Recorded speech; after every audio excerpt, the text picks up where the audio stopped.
I have no regrets at all that I focused on. I got interested in stocks when I was probably 7 or something like that. I got interested in business when I was 6 or 7, and would it have been better if I'd focused on chess? No, Bobby Fischer would have killed me. If I'd focused on golf, it'd be a joke. So I happened to very early on learn sort of stumble into an area that I was going to be naturally good at, and I was better because I did stumble onto it early, and I was better because I focused on it.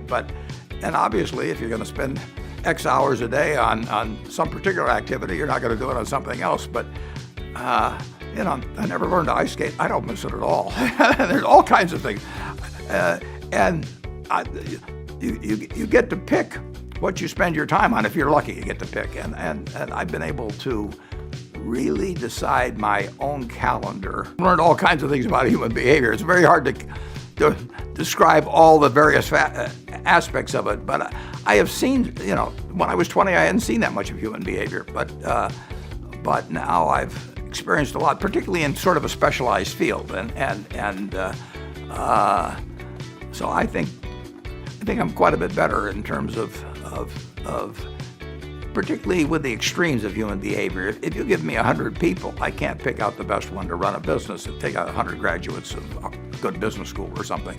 I can't pick out the best one, but if I hear from people who are selling a business or I associate with in some other way, I think I'm reasonably good at picking the ones that or predicting how they'll behave after they sell us the business, or how they'll behave in other situations in the future. You still make mistakes.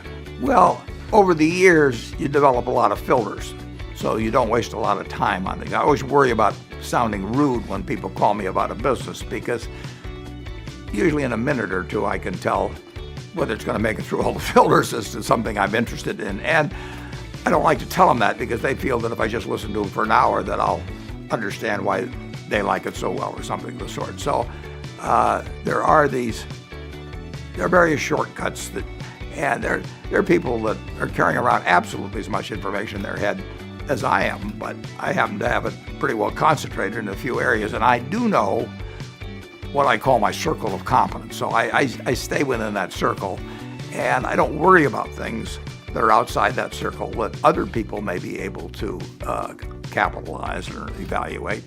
And it doesn't bother me that other people have skills that I don't have. I like things quiet. I shut the door actually at the office, because I don't want to hear anybody talking outside, and I like to read a lot. I can't read as fast as I used to read, but I still probably spend 5 or 6 hours a day reading or thinking while I read. It's the kind of life I like. Somebody else with a different personality might like something much different, but I do know what I like, and I've managed to create an environment where I maximize it. And I have seen all kinds of very, very smart people self-destruct one way or another in business, or particularly in the stock market, and they stray outside of their circle of competence just because they know they're very, very smart, but that doesn't mean they know everything. And defining what your game is, where you're going to have an edge, is enormously important. And I think both my partner Charlie and I have gotten reasonably good at that over the years. Well, my circle of competence, which has grown to some degree, but the circle of competence is the area in which certain kinds of industries, for example, I can understand the future economics of. Other kinds of industries I can't, and I have to know where the perimeter of that circle is. Now, over the years, I may be able to enlarge the circle somewhat, but the circle never gets to be all-encompassing. And Tom Watson Sr., who built IBM, said, "I'm no genius, but I'm smart in spots, and I stay around those spots." Well, he was talking about a circle of competence, and I see my partner Charlie says, it's wonderful to have an IQ of 180 as long as you don't think it's 200. And I have seen all kinds of very, very smart people self-destruct one way or another in business, or particularly in the stock market, and they stray outside of their circle of competence.